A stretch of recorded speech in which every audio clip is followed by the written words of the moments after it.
समाजातील प्रत्येक घटना थेट आपल्यापर्यंत पोहोचवणारे आपलं हक्काचं न्यूज चॅनल क्रांती सूर्य न्यूज। संपादक शशिकांत राजवंत।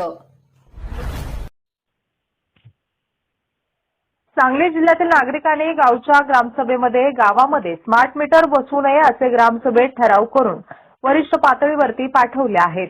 परंतु उपमुख्य कार्यकारी अधिकारी ग्रामपंचायत शशिकांत शिंदे यांनी जिल्ह्यातील ग्रामपंचायतींना सदरचे ठराव रद्द करून केंद्र शासनाचा उपक्रम या गोंडस नावाखाली अदानी कंपनीकडून स्मार्ट मीटर बसवण्यास संबंधित ग्रामपंचायतींना आदेश दिले आहेत व जे कोणी आदेशाची अंमलबजावणी करणार नाही त्यांना कायदेशीर परिणामांना सामोरे जावे लागेल असे सांगितलेले आहे, अशी माहिती संदीप राजोबा यांनी दिली आहे।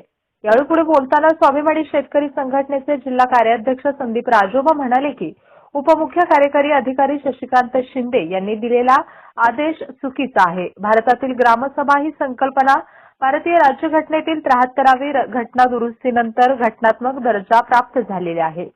महाराष्ट्रात ग्रामसभेचे अस्तित्व आणि अधिकार मुख्यतः महाराष्ट्र ग्रामपंचायत अधिनियम 1958 आणि त्याअंतर्गत तयार करण्यात आलेल्या नियमानुसार आहेत। भारतीय राज्यघटनेच्या कलम 243 अनुसार ग्रामसभेला मान्यता देण्यात आली आहे। त्यामुळे त्यांनी दिलेल्या आदेशामुळे ग्रामसभेच्या मूलभूत अधिकारावर गदा आणण्याचे काम सदरचा आदेश करत आहे। त्यामुळे आदेश तात्काळ रद्द करून मागे घ्यावा। तसेच महावितरण ही व्यावसायिक कंपनी असून तिला स्वतःच्या फायद्यासाठी उपमुख्य कार्यकारी अधिकारी शशिकांत शिंदे यांच्या मार्फत कोणतीही आदेश ग्रामपंचायतींना देण्याचा अधिकार नाही।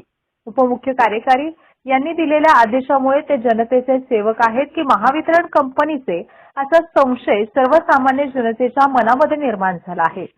उपमुख्य कार्यकारी अधिकारी शिंदे यांना प्रत्यक्ष भेटून निवेदन देण्यात आले व सदरचा आदेश तात्काळ रद्द करण्याविषयी सविस्तर चर्चा करून विनंती केली। अन्यथा स्वाभिमानी शेतकरी संघटना तीव्र आंदोलन करेल असा इशारा देण्यात आला।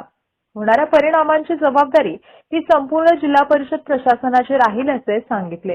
यावेळी बोलताना उपमुख्य कार्यकारी अधिकारी शिंदे यांनी दिलेले आदेश तात्काळ रद्द केले जातील असे सांगितले। यावेळी स्वाभिमानी शेतकरी संघटनेचे जिल्हाध्यक्ष सूर्यकांत मोरे, पक्षाचे अध्यक्ष विश्वास कोळी, कार्याध्यक्ष संदीप राजोबा, युवा आघाडीचे अध्यक्ष संजय बेले, बाबा सांद्रे, जिल्हा संघटक मनोहर पाटील, अभिजित पाटील, धन्यकुमार पाटील, चंद्रकांत अडसूळ, संजय फुलकुंबे, भरत चौगुले, बाळासो जाधव, सांगली जिल्हा परिषदेचे उपमुख्य कार्यकारी अधिकारी ग्रामपंचायत विभागाचे शिंदे साहेब यांनी या ठिकाणी ग्रामसभेने स्मार्ट मीटर बसवणे असे घेतलेले ठराव रद्द करावेत व त्या ठिकाणी स्मार्ट मीटर बसवण्यासाठी सहकार्य करावे असा एक आदेश काढलेला आहे। खऱ्या अर्थानं 73वी घटना दुरुस्ती झाल्यानंतर त्या ठिकाणी ग्रामसभेला घटनात्मक अधिकार प्राप्त झालेला आहे। तसंच ग्रामपंचायत अधिनियम 1958च्या कायद्यानुसार राज्यघटनेतील कलम 243 अनुसार त्या आमच्या ग्रामसभेच्या अधिकारावर गदा आणण्याचं काम उपमुख्य कार्यकारी अधिकाऱ्यांनी केलेलं आहे। खऱ्या अर्थानं आम्ही हे स्मार्ट मीटर बसवताना ही कंपनी आहे आणि खऱ्या अर्थानं असे कोणतेही एक ठिकाणी आदेश नसताना त्या ठिकाणी एकीकडे राज्याचे मुख्यमंत्री सांगतायत की जबरदस्ती करू नये स्मार्ट मीटर बसवण्यासाठी, परंतु या ठिकाणी आम्ही भेटून त्यांना सांगितलेलं आहे आणि हे तुमच्या अखत्यारीचा विषय नाही।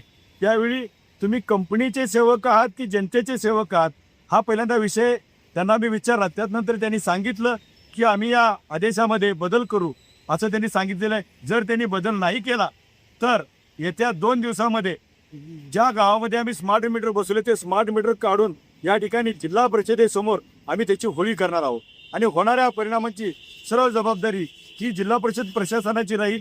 जोपर्यंत स्मार्ट मीटर बसवण्याची प्रक्रिया थांबणार नाही तोपर्यंत हे आंदोलन आमचं चालू राहील।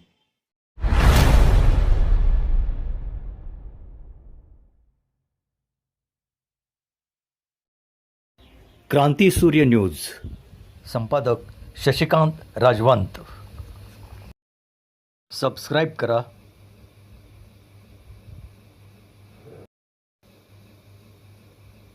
बेल आयकॉनला क्लिक करा आणि लाईक करायला विसरू नका।